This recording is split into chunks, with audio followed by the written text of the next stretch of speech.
Singkat cerita, lamaran itu pun gagal dan Wuri telah menceritakan kebenaran tentang bagaimana dirinya bisa hamil. Setelah mendengar cerita Wuri, Kang J berniat akan mengurus semuanya dari mulai mengantar Wuri untuk aborsi hingga menuntut bu dokter dan rumah sakit. Dengan legowo, Kang J menerima kejadian yang menimpa Wuri, kemudian mengantar Wuri pulang ke rumahnya. Bu dokter yang telah mengetahui Wuri hamil akhirnya memanggil Rafael dan istrinya ke rumah sakit untuk menjelaskan kejadian yang sebenarnya. Mari terlihat sangat marah dan ingin menuntut dokter itu, namun Rafael sama sekali tidak peduli. Mari pun kembali menemui Bu Dokter menanyakan siapa wanita yang mengandung janin Rafael dan akhirnya mendapatkan identitas Wuri. Setelah itu, Mari pergi menemui Wuri dengan membawa suplemen vitamin agar Wuri tetap sehat karena sedang mengandung anak Rafael.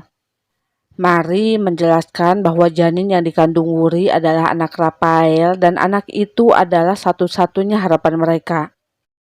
제 남편 보셨잖아요. 라파엘 대표. Mari memohon agar Wuri mempertahankan janin itu, akan tetapi Wuri bingung harus bagaimana karena berpikir jika ia mempertahankan janin itu, maka hidupnya akan hancur. 제 인생은 어떻게 해요? Di sisi lain, Sung Il tiba-tiba datang menemui Ibu Wuri dan di sini ini kita tahu kalau ternyata waktu itu Ibu Wuri lah yang telah meninggalkan Sung Il. Sementara itu, Mancul yaitu penjahat yang sebelumnya ditangkap oleh Kang J terkait sindikat narkoba, rupanya telah melarikan diri. Mari yang tak ingin kehilangan janin dalam perut Wuri terlihat memberitahu Rafael bahwa wanita yang sedang mengandung anaknya adalah Wuri. Setelah mendengar itu, Rafael kemudian bertemu dengan Wuri. Di sana Rafael meminta maaf kepada Wuri dan tidak memaksa Wuri untuk mempertahankan janin itu. Walaupun sebenarnya ia sangat ingin memiliki anak karena itu adalah kesempatan terakhirnya. 사고예요. 생각이 내 가정을 잘 꾸리고 싶다는 거였어요. Kembali lagi ke Ibu Wuri yang memberitahu Sung Il kalau Wuri adalah putri mereka dan merupakan asisten penulis dalam drama yang dibintangi oleh Sung Il. Mengetahui Wuri adalah putrinya, Sung Il pun langsung bersikap baik kepada Wuri. Sementara itu, ayah Rafael telah diberitahu oleh Mari tentang kesalahan inseminasi buatan itu. Esoknya, mereka menjemput Wuri untuk membujuknya agar mempertahankan janin itu. Lalu karena Wuri terkesan menolaknya, ayah Rafael kemudian menyediakan sejumlah uang dan mencoba bernegosiasi agar Wuri mau menurutinya. 씨 인생 망치려고 하는 게 아니죠. 애 낳으면 10억도 내가 20억 드릴게. Namun, bukannya tergiur dengan uang 2 juta dolar yang ditawarkan ayah Rafael, Wuri malah pergi begitu saja tanpa mengatakan apapun.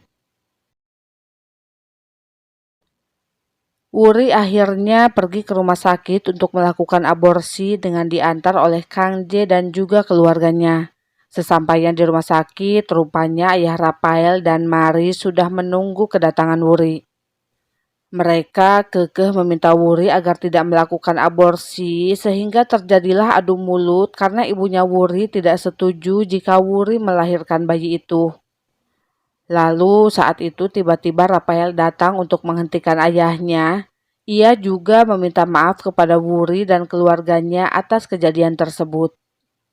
작가님한테도 가족분들한테 Beberapa saat kemudian, Wuri pun masuk ke ruangan operasi untuk melakukan aborsi.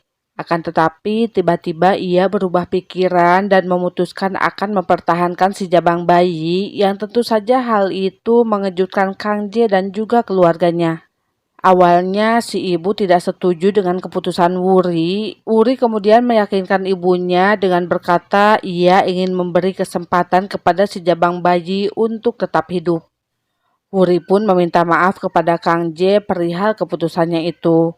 Walaupun merasa berat, untungnya Kang J menerima keputusan Wuri tersebut, bahkan ia akan tetap berada di sisinya.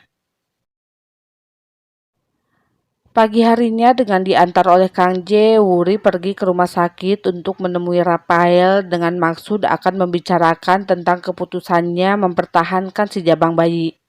Sesampainya di rumah sakit, saat hendak menaiki lift, mereka malah melihat Mancul telah dibunuh oleh seseorang yang langsung membuat Wuri tidak sadarkan diri.